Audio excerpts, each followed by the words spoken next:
Dear President Donald Trump and Prime Minister Netanyahu Benjamin of the country of Israel, my name is Apostle Michael Olowokere. I serve in the ministry of an apostle in God's Vineyard here in Nigeria. And I want to crave your indulgence for this message that I'm directly sending to you, to please listen to it carefully. And I trust the Lord is going to speak to your heart to take decisive decisions on how to help us in Nigeria. I'm sure you are aware of all that is happening in Nigeria. I'm very confident that you're not ignorant of them. But I find it necessary because the evil in this country has continued to prevail even to this moment. And if we do nothing about this, I'm afraid that the destiny of Christians in Nigeria is at stake. And the fate of Christians in Nigeria within the next 20, 30 years is not something we can begin to imagine, because it is going to be very horrible. This country, this entity called Nigeria, is a combination of different nations that should have existed as nations, but were brought together. So Nigeria is not the combination of different, or the amalgamation of different ethnicity. No, it is a combination or the amalgamation of different nations that have different cultures, different understanding, different lifestyle, different traditions, everything different. People that naturally should not exist together were brought together, amalgamated in 1914 by the British for the purpose of resource control. And this unholy marriage has brought a lot of calamity to this nation, Nigeria. This country has known no progress. There's never been unity. There's never been love. Whenever you hear they say one Nigeria, the concept of one Nigeria is a scam, is a mirage, and it is not true. But I'll be speaking basically this morning simply because I am a man that is fed up. Why am I fed up? Because the evil in this nation has prevailed for too long.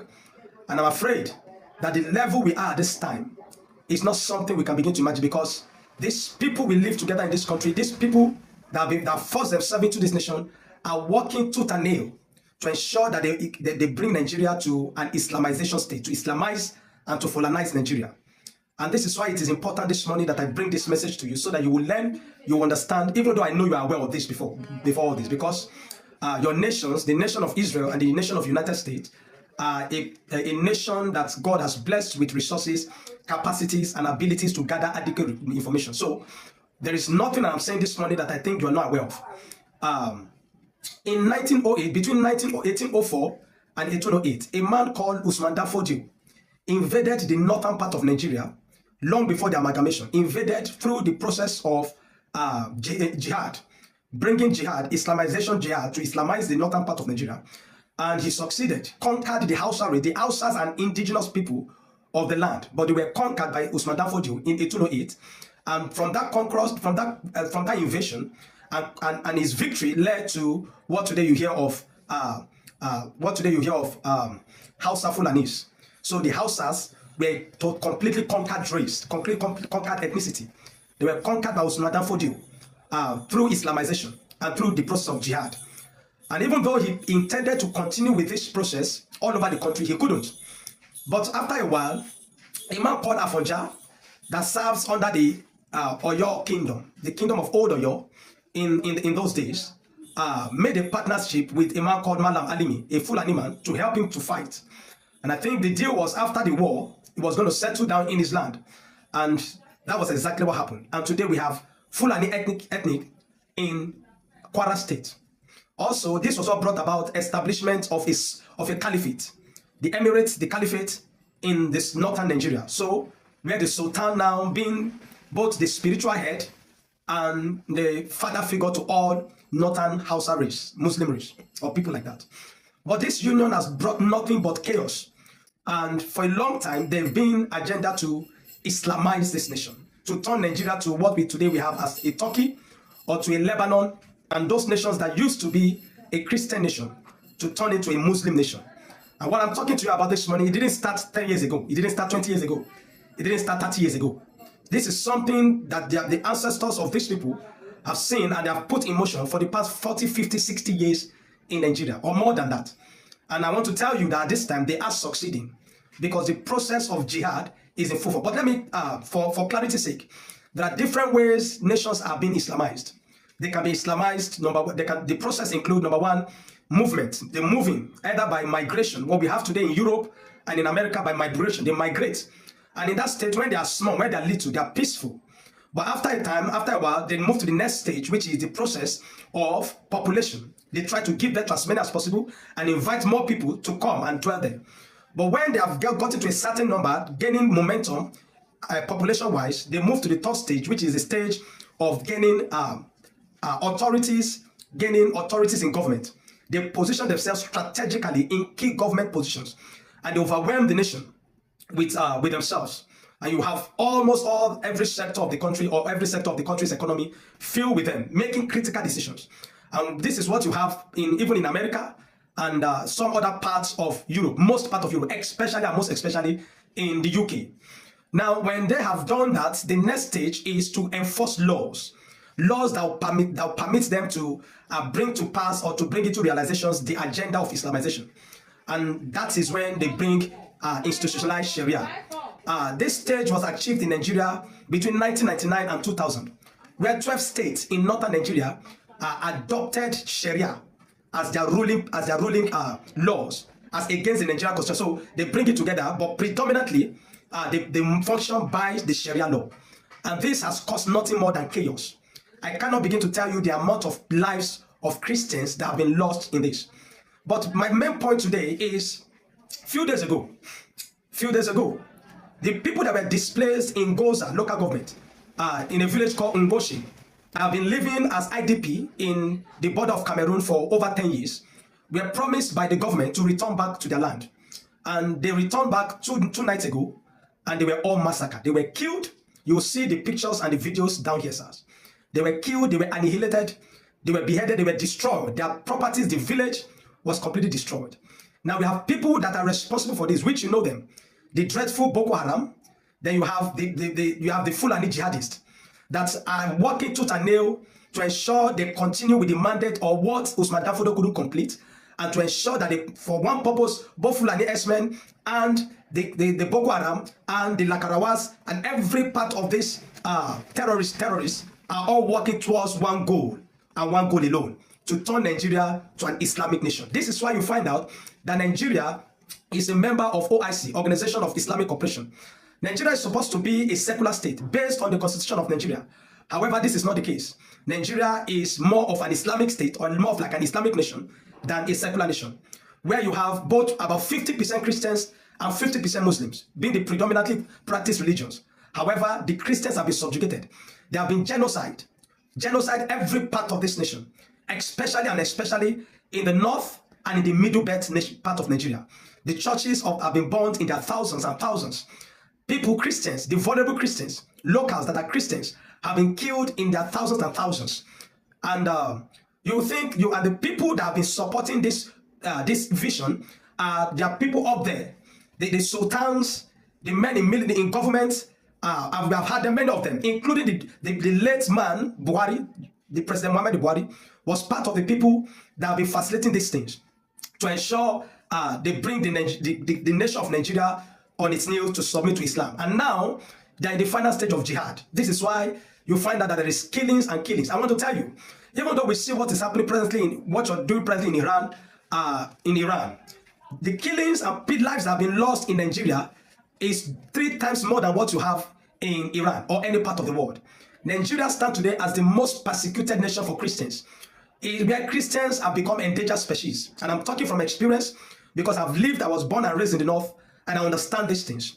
And I'm bringing it to your attention this morning because at this time, critical things need to be done. Now, there's a video you're going to see on this screen now. It's a video of soldiers, Nigerian soldiers, that were beheaded a few days ago. They were decapitated. Their heads were being used as ball. Look at it there. My question this morning, sirs, is how long will this evil prevail? How long are we going to remain in this stage? The nation of Nigeria have good military men, but lack the political will and the will to fight, because the military have been infiltrated by jihadists. The government have been infiltrated by jihadists. Every part of Nigeria is infiltrated by jihadists.